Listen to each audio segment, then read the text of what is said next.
Our text is in 1 Samuel 2 and 30. The Lord said, "For them that honor me, I will honor." Say that out loud. Them that honor me, I will honor. Who's talking? God's talking. How many know you can count on it if He said it? So if you honor Him, what can you count on? He's going to honor you. Now sometimes people try to exercise false humility and go, "Well, I don't care about being honored." Yeah, you do.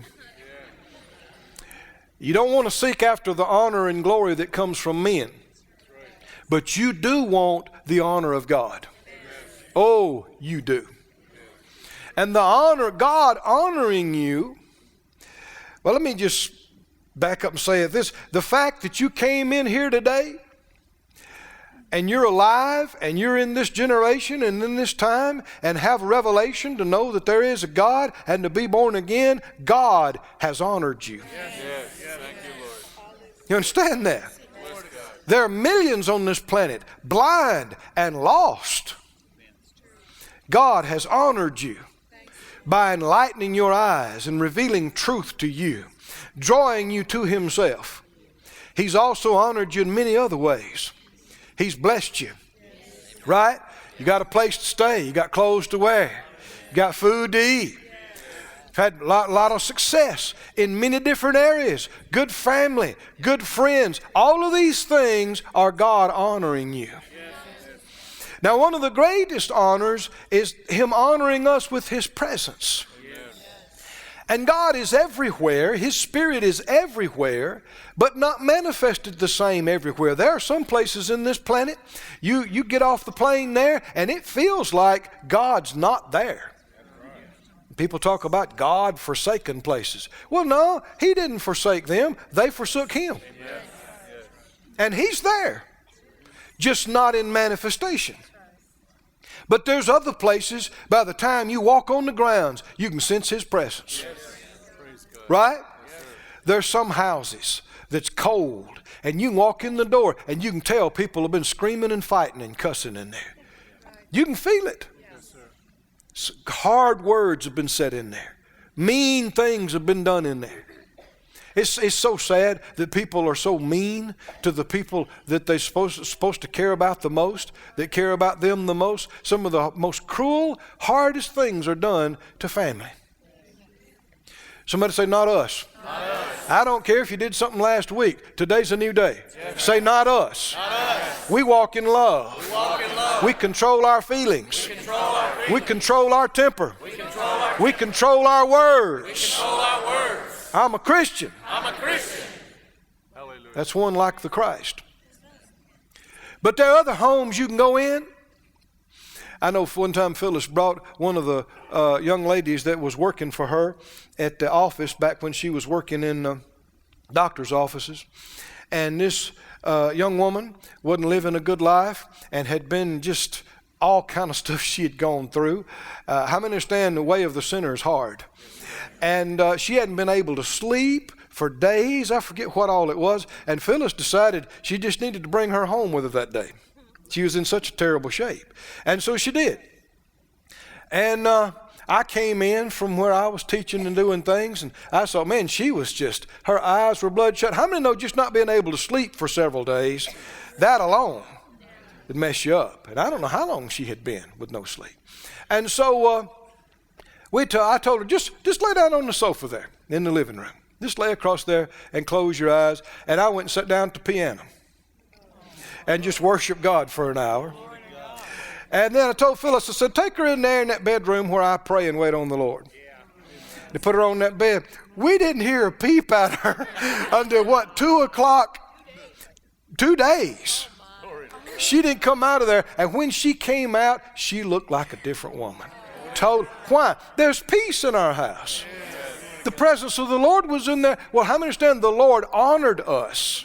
He's honoring us with His presence in our house, and in that peace, there's healing. Amen. Well, can we have more of the presence and peace of God manifested in our homes, and at our work, in our church services? How? Honoring Him more. How will He be able to honor us more? If and as we learn how to honor Him more. Say it again, them that honor me, I will honor. He went on to say, those that despise me shall be lightly esteemed. The NCV says, I will dishonor those who ignore me.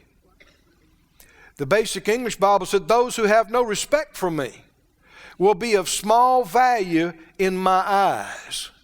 So both sides of this, right? If you honor and respect Him a little bit, He's able to show you honor and respect a little bit.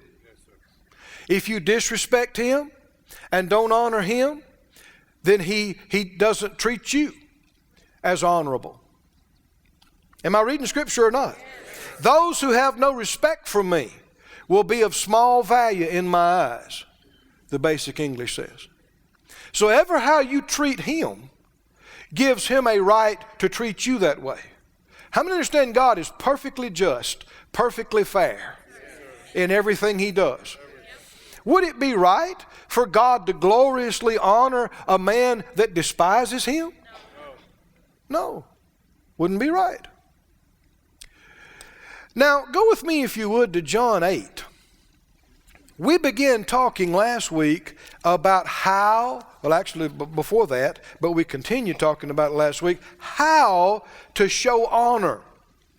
And this is true whether you're talking about honoring God or honoring man. Like we had said before, I mean, we talked about it for weeks. We got excited about it. Honor Him, He'll honor you. But we need to, talk about how we're going to do it. Right? Get down to the application. How am I going to honor God more?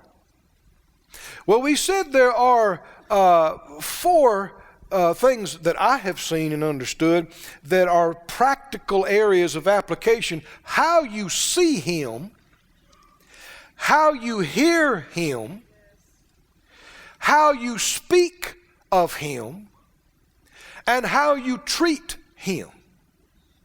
And of course, He said, if you receive the one I send, you receive me. You despise the one I send, you despise me and the one who sent me. God's very big on delegation. Right? Not too many times, but we've had a few people that wasn't pleased that I wasn't able to come speak for them. And a few times they've chewed out either one of the staff or Phyllis. Well, that's just not even reasonable thinking now, is it? That if you chew Phyllis out, I'm going to jump up and go, yeah, I want to do it now. Or if you chew Jan or Laura or whoever's on the phone at the time and you chew them out because they represent me. Right? They're connected with me. You do them wrong, you did me wrong. Right? And the Lord is that way. I'm telling you, He's that way big time. How many remember 1 John says, if you say you love God and you hate your brother, right? You're a liar. I'd say it like this, you're a confused liar. Right? God Himself doesn't need anything. I'm quoting a scripture. Paul said that standing in the court of the Athenians. God doesn't require anything. He doesn't need you to feed Him. God doesn't need your money for Himself. Right? God doesn't need anything from us I'm trying to say a need personally. Now, He will receive from us praise, worship, service, but His people do need things. Right? And when you do things for His people, He takes it personally. As though you did it for Him personally.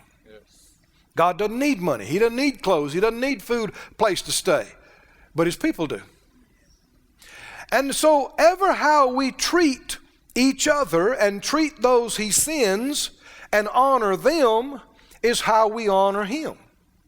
So how we see them, how we hear them or listen to them, how we speak of them and about them, around them and when they're not there, and how we treat them. Can we increase in honoring God?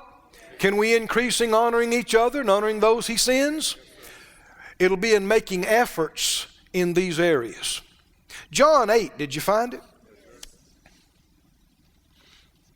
47.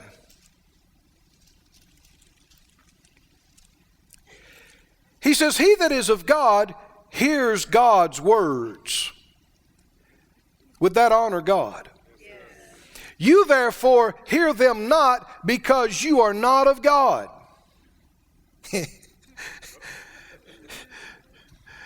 Made them even madder. They were already mad. He's not tiptoeing around though, is he? One way that you show honor is by how you hear. One of the most disrespectful things is interrupting. Somebody's talking. One of the most dishonorable things is interrupting. Now, an elder has more right to interrupt you than you them. Are you listening? We have so much to learn in this generation, don't we? Yes. Who should wait on whom? The lesser, the Bible said, is blessed of the greater. Is there lesser and greater? Yes. So a lot of folk don't think so. They believe in a spiritual socialism. They think that everybody's going to be the same in heaven. Everybody's the same down here. We are all equally loved. We all have equal rights to being born again, being filled with the Spirit, to the name of Jesus, to being healed and prospered. We don't all have the same place. Right? And we should respect God's choice. Well then, who should wait on whom?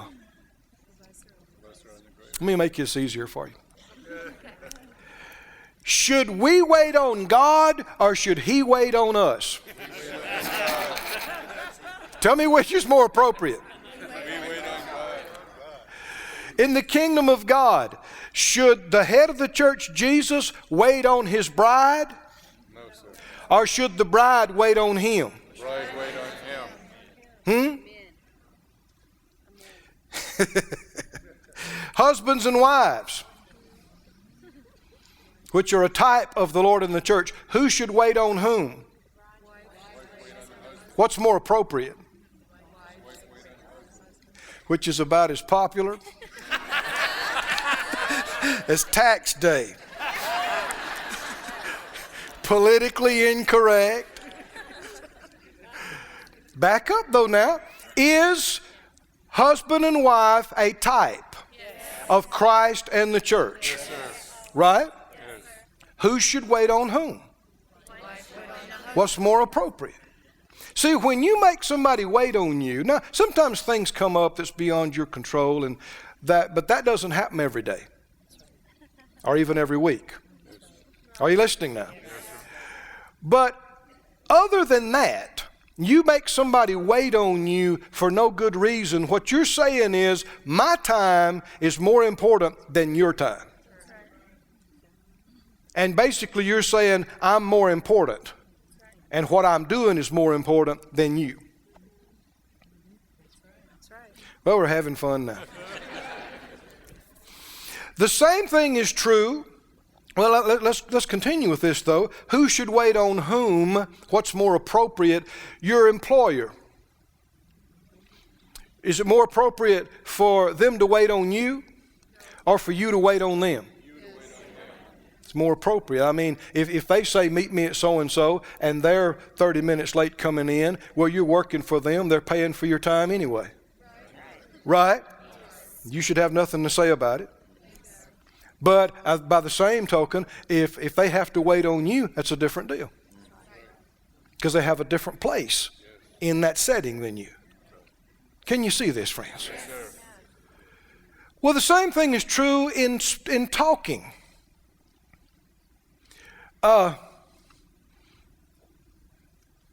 If an elder or somebody who is head over you in some capacity and situation starts to say something and you're talking, what should you do? You should be quiet and listen. And you should never interrupt.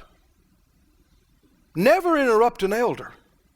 Never interrupt somebody that's over you in some capacity. Never. Now, why am I saying all that? How do you show honor?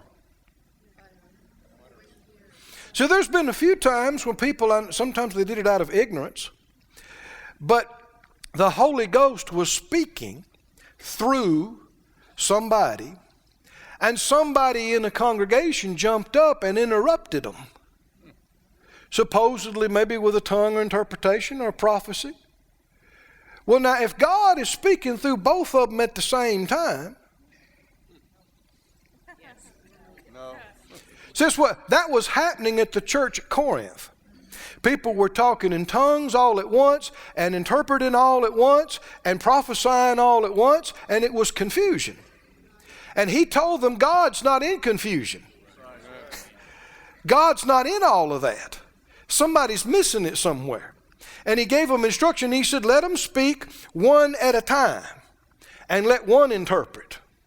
And let the prophet speak one by one. Let the other judge. If God really is speaking, he's not interrupting himself. That's right. He knows what he wants to say when. Yes. Interrupting is dishonoring. And we live in a society that's not taught. How many understand children should be taught not to interrupt their parents when they're talking? Children should not interrupt their teachers when they're talking. Their principals, their coaches. They should be taught as an employee, don't interrupt your employer. One reason it's on my mind is because there's been so many times, even lately, that people have called me for counsel and direction, other ministers, and the Lord did give me something. But they wouldn't be quiet long enough for you to tell them. And you start trying to tell something, and you pause just for a moment, and they start talking and won't shut up for 30 minutes. Not spiritual enough to recognize this is not just Brother Keith talking now. Amen. This is something else. This is something beyond. And is it a problem? Yes, because in showing lack of respect for that, you show lack of honor to the Lord, and it hinders him from honoring you with the answer. Can we learn in these areas? Yes, can we grow in these areas? Yes, how you see something, somebody, the Lord, his things. How you hear. How you speak about it. How you treat it. If it's valuable, if it's precious, you treat it that way. Amen. I mean, you can tell it. When somebody gets up to say something that everybody thinks is really important, you can hear a pin drop. That's right. Can't you? That's right. I mean, that's it. Everybody thinks, oh, I want to hear that. And they focus and they pay attention. And you're not saying you're supposed to do that with everybody all the time, but you're supposed to know who and when, what's important. He said to them,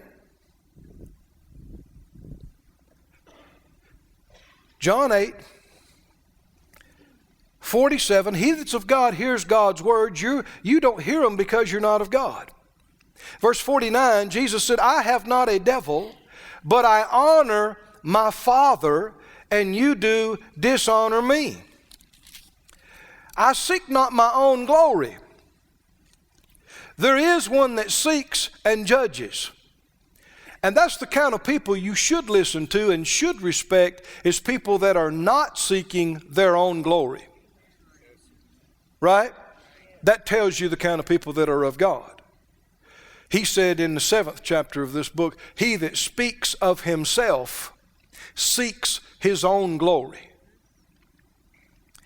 He said in verse 53, they said to him, are you greater than our father Abraham, which is dead, and the prophets are dead? Whom makest thou thyself? Another translation says, the NIV says, who do you think you are?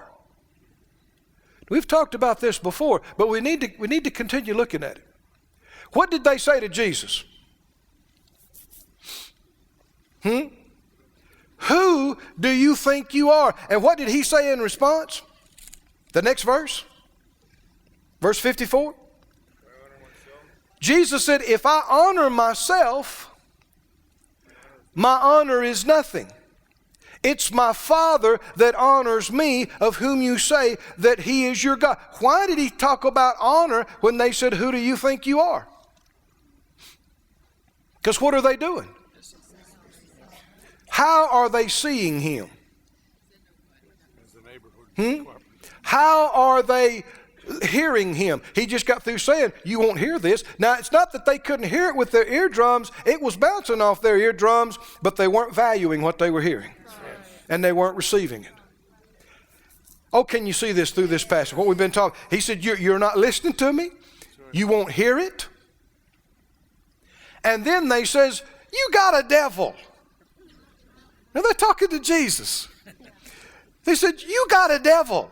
And they're a Samaritan. And he said, I'm not seeking my own honor. It's my Father. Why would he talk about honor?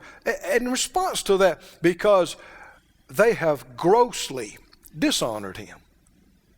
Right? Devalued him. Speaking lightly of him. He has a devil. He's a nobody. Who do you think you are? Now, have you ever heard anybody use that phrase talking about somebody else? Oh, yeah. Well, who do they think they are? Many times when you hear somebody use that phrase, the one who's using the phrase is wrong. Who do you think you are? Is it true that Jesus thought more highly of himself than he ought? No. Then what was the problem?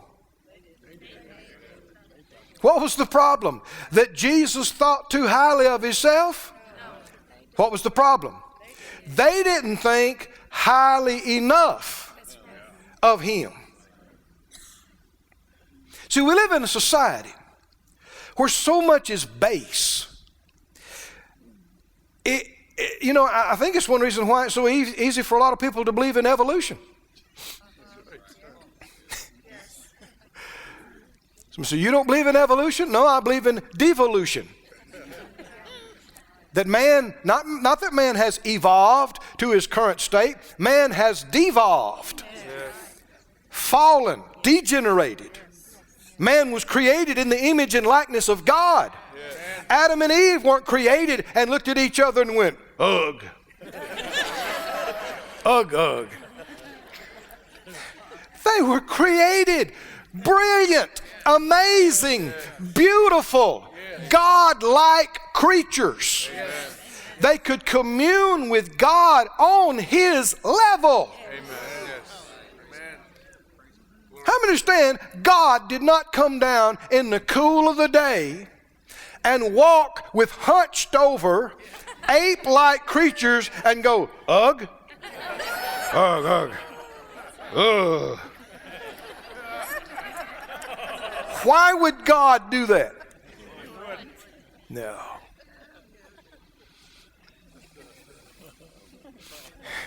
They sat on the cliff overlooking the ocean and watched the sunset together while the cool breezes blew, and Adam said, God, that is something. How'd you do that? And he told them. And they understood it. God-like creatures, made in the image and likeness of God. Right? And see, they knew, they had a sense of their own worth and value because they saw themselves through His eyes. And were never exposed to the devaluation. But how many understand you can see it all through the world since the devil and sin is in the world from the time little ones come into the world? What are little ones tempted to do?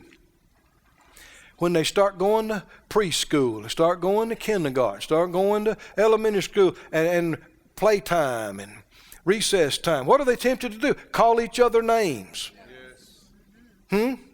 Fatso, Klutz, Dumbo, Big Ears, Bigfoot. Right? Why? See, they don't even realize what's going on. And we need to teach our children not to yield to such things. But what's going on is the enemy is trying to move through people to devalue each other. Till people get to the point where, oh, I'm nothing and you're nothing. And who do they think they are? Don't you let people drag you down to their level. Amen. It's not that you think too much of yourself. It's that they don't think enough of theirself. Or enough of you. Amen. Oh, come on, can you see it? Amen. The problem is, don't let people drag you down with them. You're holier than thou. You think you're too good. Come get drunk with me anymore. You think you can't watch this. Oh, holy, holy, holy. Don't you let their mocking move you in the least. You just smile and go, it's better up here. Come on.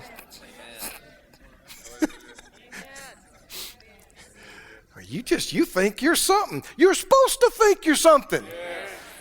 You're supposed to know who you are in Christ Jesus. Now you're supposed to know that without Him, you're nothing. Amen. But you're not without Him. He's in you. He's with you. Right? They said, who do you think you are? Now, see, that's the enemy's words. That's the devil talking through these people. Why? Because he lost his place. He had it. And he lost it. And it eats him up every day when he sees how God sees us and how He treats us and how He calls us to come up hither where He can't come. So what people that are bitter, people that have ruined their lives, what do they tend to do? They want to drag you down with them. Young people, value your bodies. Young people, teenagers that have been promiscuous. They try to, tell you that your virginity is worthless and you need experience and you need this and that. Why? Well, they've already lost theirs. They want to devalue you with them. Your body is precious. I said your body is precious. Your virginity is valuable. Did you hear me? Don't you let somebody cheapen it in your eyes. You're valuable. Your life is valuable. Your body's valuable. Don't you let somebody convince you otherwise. Amen. You think you're too good to do that. You should be too good for a lot of things. Amen. When they said, who do you think you are? Was Jesus the one thinking too much of himself? No. It was them not thinking enough of Him. Now, don't let this get away from you, friends, because this happens all the time, man to man. Those He sends, ever how we treat them is how we treat Him. Treating each other. Should we think less of each other? Or should we come up? Should we come up? What if we got to the place where we treat each other like royalty? Yes. Treat each other like kings and queens. Treat each other like they're really important. Yes. Have I digressed? Or would that affect God giving glory to us? If we're showing that kind of respect to each other, we're showing it to Him. Right? And if we honor Him, He'll honor us. He will honor us. Amen. Oh, can you see it? Yes. Mark 6 and verse 1. This is one of the plainest examples of people failing to show honor and respect. Verse 1, when He, Jesus, went out from there, He came into His own country. This is where He grew up. And His disciples follow Him. And when the Sabbath day was come, He began to teach in the synagogue. Now let's just stop right here. He grew up around here. People know Him. Now I'm going to use some modern phraseology, but it has to have an older counterpart. They knew Him at the grocery store, market, right? At the shop, carpenter's hut, whatever. People saw Him on the streets and at home and at gatherings, but He's gone out. He's had this experience being baptized by the Holy Spirit in Jordan. He's had this experience in the wilderness and coming out in the power of the Spirit, and they have had miracles in other places. They've had blind eyes open and deaf ears. And God's used Him to speak in such a way that whole towns are turning to the Lord. Right? Now He's come back home for a visit and some ministry in the local synagogue where everybody knows Him, where He grew up. These are His old stomping grounds. Right? Verse 2, the Sabbath day was come, He began to teach in the synagogue. Now how many believe it was good teaching? Come on now. How many don't think Jesus had a bad day this day? That it just wasn't anointed and it was bad? It didn't happen. It was good.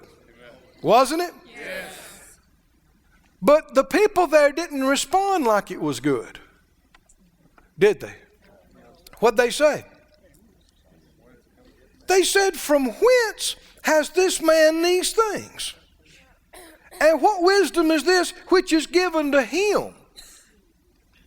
And that even such mighty works are wrought by His hand. Can you see where the emphasis is? Yes. The emphasis is not about the mighty works. It's about them coming through Him. Yes, sir. Why? Because they know Him. Yes. They grew up around Him. They know His family. You know, a good question here is, what kind of people does God use? People just like you. That's all He's got. Where's He going to go to find people that's got no ignorance, that's never made any mistakes? He has to use you and me. And so when we see somebody and God's using them, or called them or anointed them, and then we see that they made a mistake, or we see that they did something dumb, you shouldn't just fall off your chair and go, well. You should know their biggest problem is they're like me. That's their biggest problem. Human, flesh, like me. They said, where did this man get these? Now they knew who that man was, but they're talking about, do you hear how they're talking about him? This man, this guy. When you call somebody this guy and you know their name, That's not good. I'm talking about how you speak about somebody, how you speak of them. This guy. And what wisdom is this that's given to him? And such mighty works wrought by His hand. Is not this the carpenter? Well, come on now, he used to be a carpenter. Now he's in the ministry. Right? Yes. But they still want to call him the carpenter. Yes. If you respected him, even if you didn't know he was the Christ, you'd call him, you've already seen God work miracles through him, you'd call him the man of God. You'd call him the prophet, the teacher. Right? But no, they want to call him the carpenter. The son of Mary, brother of James, Joseph's brother, Judah's brother, Simon's brother. His sisters are right here with us. And they were what? Offended. They were what? Offended. Offended at him. Friends, you show me where people are offended, and I'll show you where the glory of God is not.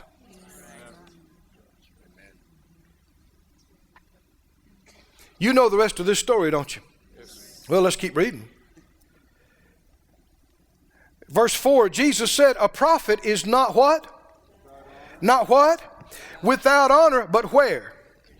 In his own country, among his own kin, in his own house. Where's the most common failure of people not giving honor?